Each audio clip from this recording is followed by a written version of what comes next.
অসম কেবিনেটৰ এক গুৰুত্বপূৰ্ণ সিদ্ধান্ত বুলি ক'ব লাগিব আৰু যি সিদ্ধান্তই দেৰগাঁওবাসীৰ লগতে গোলাঘাট জিলা বুঢ়াবামুণ গাঁৱত এক আনন্দ লহৰ বৈছে বুলি ক'ব লাগিব। বিশেষকৈ অসম সমবায় চেনিকল বুঢ়াবামুণ গাঁৱৰ চেনিকল যিহেতু 1996 চনতে বন্ধ হৈছিল আৰু এই বন্ধ হোৱাৰ পিছতে চুগাৰ মিলৰ যি ভূমি আছিলে ভূমি পৰিত্যক্ত ভূমিসমূহ কিন্তু অধিগ্ৰহণৰ বিভিন্ন অভিযোগ উঠিছিল আৰু সমান্তৰালকৈ চুগাৰ মিলৰ সম্পূৰ্ণ ভগ্নাশেষ প্ৰতিটো অংশ ভাঙি ভাঙি ভাঙি ভাঙি ইতিমধ্যে শেষ কৰা হ'ল। ইয়াত মাত্ৰ ভূমিখিনি এই মাত্ৰ দেখিবলৈ পোৱা গৈছে আৰু সম্পূৰ্ণভাৱে চুগাৰ মিলৰ যি অৱশিষ্ট আছিল সম্পূৰ্ণ অৱশিষ্ট শেষ কৰা হ'ল। তাৰ পিছতে কিন্তু স্থানীয় লোক বা বিভিন্ন দল সংগঠন বা যিসকল সচেতন ব্যক্তি সেই সচেতন ব্যক্তিসকলে চৰকাৰক এটা কথাই আহ্বান জনাই আছিল যাতে চুগাৰ মিলৰ যিসমূহ ভূমি আছে এই ভূমিসমূহ সংৰক্ষণ কৰিব লাগে আৰু সেই সময়ছোৱাতে অসম চৰকাৰৰ যি মুখ্যমন্ত্ৰীগৰাকীয়ে হিমন্ত বিশ্ব শৰ্মা ডাঙৰীয়াই ইতিমধ্যে চুগাৰ মিললৈ এই ভূমিত প্ৰায় 2 মাহৰ পূৰ্বে ইয়ালৈ আহিছিল আৰু আহি এই মাটিখিনি সম্পূৰ্ণভাৱে সংৰক্ষণ কৰাৰ এক সিদ্ধান্ত গ্ৰহণ কৰিছিল আৰু যাৰ জৰিয়তে চৰকাৰী বিষয়া কৰ্মচাৰীসকলে চুগাৰ মিলৰ যি ভূমি আছিল এই জৰীপ কৰা হৈছিল আৰু জৰীপ কৰি সম্পূৰ্ণভাৱে এই মাটিখিনি এক সুৰক্ষিত কৰাৰ ব্যৱস্থা কৰিছিল। তাৰ সমান্তৰালভাৱে কিন্তু অসম চৰকাৰে এক গুৰুত্বপূৰ্ণ সিদ্ধান্ত শেহতীয়াকৈ গ্ৰহণ কৰিছে। যিহেতু অসম চৰকাৰে এটা সিদ্ধান্ত গ্ৰহণ কৰা হৈছে নৰ্থ ইষ্ট এগ্ৰ ছাৰ্ভিচিং যি কোম্পানী আছে সেই কোম্পানীৰ যোগেদি এই ভূমিত এক বৃহৎ প্ৰকল্প গঠন কৰিব। 25ৰ পৰা 30 কোটি ব্যয় সাপেক্ষে এক প্ৰকল্প গঠন কৰাৰ সিদ্ধান্ত গ্ৰহণ কৰিছে। যিহেতু লেয়াৰ ফাৰ্ম গঠন কৰিব। ডিম উৎপাদন কৰা যি বাহুবলী ডিম উৎপাদন হ'ব সেই বাহুবলী ডিম উৎপাদন হোৱা লেয়াৰ ফাৰ্ম কৰিব। 25ৰ পৰা 30 কোটি টকাৰ ভিতৰত প্ৰায় 700 কৰ্মচাৰী পৰোক্ষ আৰু প্ৰত্যক্ষভাৱে 700 কৰ্মচাৰীয়ে এই লেয়াৰ ফাৰ্মত যিহেতু স্বাৱলম্বী হ'ব পাৰিব। মোৰ সহযোগী অকণমান পৰিৱেশটো দেখাব। পৰিত্যক্ত ভূমি অসম সমবায় চেনিকল বুঢ়াবামুণ গাঁও যি বিখ্যাত চেনিকল আছিল এই চেনিকলৰ ভূমিত কিন্তু পৰিত্যক্ত অৱস্থাত আছে। তাৰ পিছতে যিহেতু অসম যি কেবিনেটৰ চৰকাৰৰ যি কেবিনেটৰ সিদ্ধান্ত যোৱাকালি যি সিদ্ধান্ত হৈছিল অসম চৰকাৰৰ যি গুৰুত্বপূৰ্ণ কেবিনেটৰ সিদ্ধান্ত সেই সিদ্ধান্তৰ মৰ্মে চুগাৰ মিলৰ এই ভূমিত বৃহৎ প্ৰকল্প গঠন কৰাৰ বৃহৎ প্ৰকল্প স্থাপন কৰাৰ যি সিদ্ধান্ত গ্ৰহণ কৰিছে তাৰ পিছতে কিন্তু দেৰগাঁৱৰ লগতে সমগ্ৰ গোলাঘাট জিলা বুঢ়াবামুণ গাঁও অঞ্চলত কিন্তু আনন্দ লহৰ বৈছে বুলি ক'ব লাগিব। স্থানীয় লোকসকলে ইয়াত প্ৰতিক্ৰিয়া ব্যক্ত কৰা দেখিবলৈ পোৱা গৈছে। এক আনন্দমুখৰ পৰিৱেশ বুলি ক'ব লাগিব। যিহেতু ভূমিসমূহ চৰকাৰী যিসমূহ এই চুগাৰ মিলৰ সমবায় ভূমি আছিলে এই পঞ্চায়ত সমবায় ভূমিসমূহ অধিগ্ৰহণৰ বিভিন্ন সময়ত অভিযোগ উত্থাপন হৈছিল। তাৰ সমান্তৰালকৈ চৰকাৰে লোৱা এই গুৰুত্বপূৰ্ণ সিদ্ধান্তক লৈ বিভিন্ন মহলে কিন্তু সুখ প্ৰকাশ কৰিছে। যিহেতু চৰকাৰে এক সুদূৰ প্ৰসাৰী সিদ্ধান্ত গ্ৰহণ কৰিছে। অসমৰ মুখ্যমন্ত্ৰীগৰাকীয়ে সুদূৰ প্ৰসাৰী সিদ্ধান্ত গ্ৰহণ কৰিছে। এগৰাকী প্ৰবীণ সাংবাদিক বুঢ়াবামুণ গাঁও প্ৰেছ ক্লাবৰ সভাপতিগৰাকী আছে তেখেতৰ পৰা পোনে পোনে জানিম যিহেতু চৰকাৰে গুৰুত্বপূৰ্ণ সিদ্ধান্ত বুলি ক'ব লাগিব। যিহেতু এই ভূমিত লেয়াৰ ফাৰ্ম স্থাপন কৰিব। প্ৰায় 700মান কৰ্মচাৰী ইয়াত পৰোক্ষ আৰু প্ৰত্যক্ষভাৱে জড়িত থাকিব পাৰিব। কেবিনেটৰ গুৰুত্বপূৰ্ণ সিদ্ধান্তত আপুনি কেনেকুৱা অনুভৱ? হয়, কালি কেবিনেটে যিটো সিদ্ধান্ত ল'লে সেইটো এটা সুদূৰ প্ৰসাৰী সিদ্ধান্ত বুলি আমি ক'ব পাৰোঁ।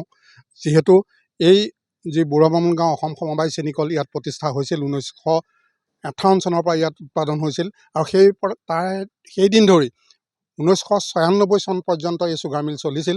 মাজতে 4 বছৰ ব্যক্তিগত খণ্ডলৈ যোৱাৰ পাছতে চুগাৰ মিলটো বন্ধ হৈ গ'ল। কিন্তু সেই সুদীৰ্ঘ সময়ছোৱা এই গোটেই সমগ্ৰ দেৰগাঁও অঞ্চলটো এটা উদ্যোগিক যি ধৰণে প্ৰভাৱ বিস্তাৰ কৰিছিল অসম সমবায় চেনিকলে। ইয়াত পৰোক্ষ বা প্ৰত্যক্ষভাৱে হওক যথেষ্টখিনি হাজাৰোধিক কৰ্মচাৰী বা অন্যান্য ধৰণে লোকে জীৱিকা নিৰ্বাহ কৰিছিল। এটা আমাৰ গৌৰৱ আছিল কাৰণ দেশে স্বাধীনতা লাভ কৰাৰ পাছত এই সমবায় খণ্ডত এই বুঢ়াবামুণ গাঁও অসম সমবায় চেনিকলটো প্ৰতিষ্ঠা হৈছিল। অসমৰ বহু বৰেণ্য ব্যক্তি বা আমাৰ এই অঞ্চলৰ বহু বৰেণ্য ব্যক্তিয়ে ইয়াত যথেষ্ট ত্যাগ স্বীকাৰ কৰি এই অসম সমবায় চেনিকলটো প্ৰতিষ্ঠা কৰিলে আৰু 1996 চনত 4 বছৰ চলোৱাৰ পাছত ব্যক্তিগত খণ্ডৰ যিটো কোম্পানী তেওঁলোকে এই স্থান ত্যাগ কৰি যোৱাৰ পাছত এই যি আমাৰ চেনিকল আছিল, আমাৰ গৌৰৱ আছিল, আমাৰ স্বাভিমান আছিলে, সেই চেনিকলটো দুৰ্বৃত্তসকলে অসম চৰকাৰৰ বা জিলাৰ প্ৰশাসনৰ সন্মুখতে ভাঙি চিঙি চুৰমাৰ কৰিলে। আজি নৱপ্ৰজন্মৰ হয়তো ইয়াত এটা যে চেনিকল আছিল সেই কথা কোনেও নাজানিব।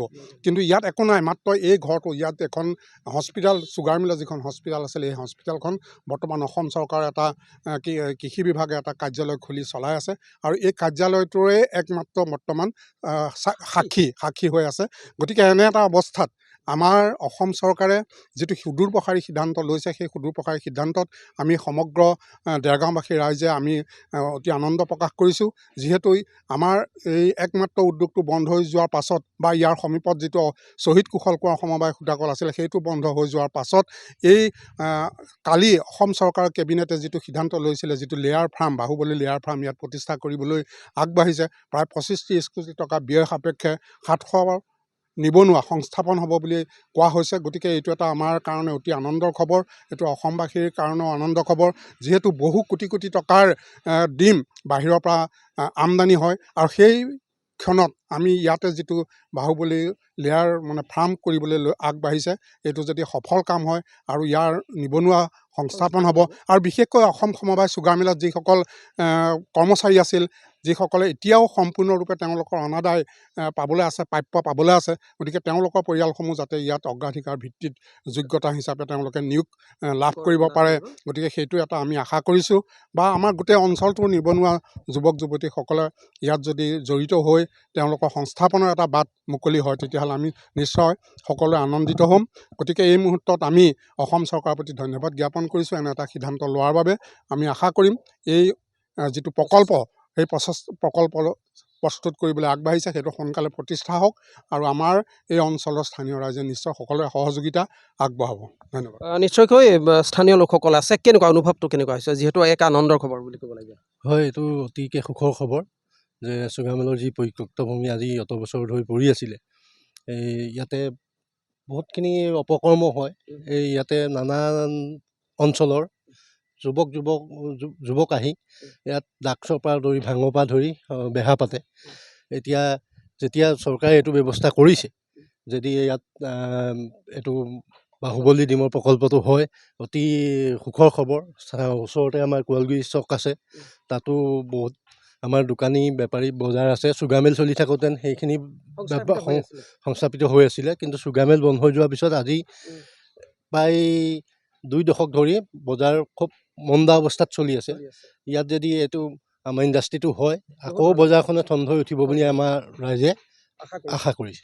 কেনেকুৱা লাগিছে, যিহেতু এটা ভাল খবৰ বুলি ক'ব লাগিব, স্থানীয় আপুনি এগৰাকী সমাজ সচেতন ব্যক্তি, কেনেকুৱা লাগিছে এই মুহূৰ্তত? হয়, অতি সুন্দৰ লাগিছে। এইকাৰণেই যোৱা 20 মে' তাৰিখে অসমৰ কৰ্মযোগী মুখ্যমন্ত্ৰী ডক্টৰ হিমন্ত বিশ্ব শৰ্মা ছাৰ আহি আমাৰ এই পতিত মাটিখিনি যি সৰজমিন কৰি এনেকুৱা এটা অনুষ্ঠান কৰিবলৈ ওলাইছে, যিটো লেয়াৰ ফাৰ্ম বুলি কোৱা হয়, ডিমৰ প্ৰডাকশ্যন হ'ব। গতিকে আমি স্থানীয় ৰাইজ হিচাপে বহুত উপকৃত হ'ম বুলি ভাবিছোঁ। ইয়াৰ লগতে বহুখিনি কথা অন্তৰ্নিহিত হৈ আছে, যে কৈছে যে ইয়াত 700ৰো অধিক নিবনুৱা যুৱক যুৱতী সংস্থাপন পাব। আমি সেইকাৰণে এই যুৱক যুৱতীখিনি যিটো সংস্থাপন হ'ব, এই সংস্থাপনৰ ক্ষেত্ৰত আমাৰ ঠাইডোখৰৰ যিখিনি যুৱক যুৱতী আছে, তেওঁলোকে আৰ্থিকভাৱে সচ্ছল হ'ব আৰু ঠাইডোখৰ উন্নত হ'ব।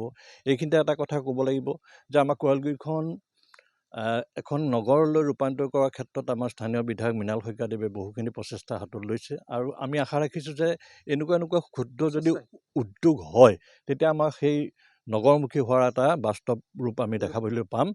আৰু এইখিনিতে আমি এটা কথা উল্লেখ কৰিব লাগিব যে ইয়াত বহুখিনি প্ৰতিষ্ঠান আহিবলৈ সুবিধা আছে। গতিকে আমি এই চেগতে মুখ্যমন্ত্ৰীক আহ্বান জনাম যে পৰৱৰ্তী সময়তো বিভিন্ন বিনিয়োগকাৰী আনি ইয়াত ক্ষুদ্ৰ উদ্যোগ স্থাপন কৰক।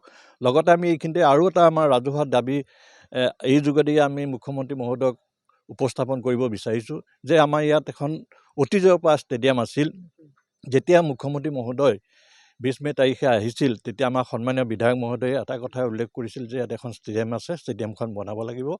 তেতিয়া তেওঁ পোনছাতে কৈছিল, মৃণাল, তুমি এই ষ্টেডিয়ামখনৰ কাৰণে যিমান মাটি লাগে সেইখিনি তুমি কৰিব পাৰিবা, আৰু এইখিনি মই যথেষ্টখিনি এখন ষ্টেডিয়ামৰ ৰূপত কৰি দিয়া প্ৰতিশ্ৰুতি দিছোঁ। গতিকে মই এই চেগতে আশা ৰাখিম যাতে সেই ষ্টেডিয়ামখনো যেনে পূৰ্ণাংগ ৰূপ পায়।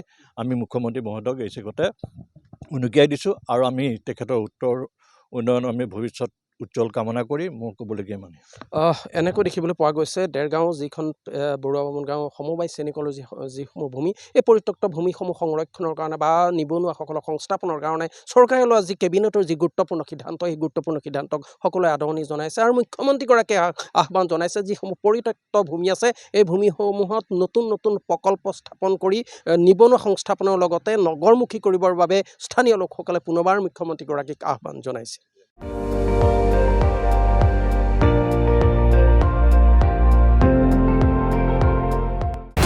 আপুনি চাই আছে ND24 সৰ্বশ্ৰেষ্ঠ নহয় সৰ্বোত্তমৰ দৌৰ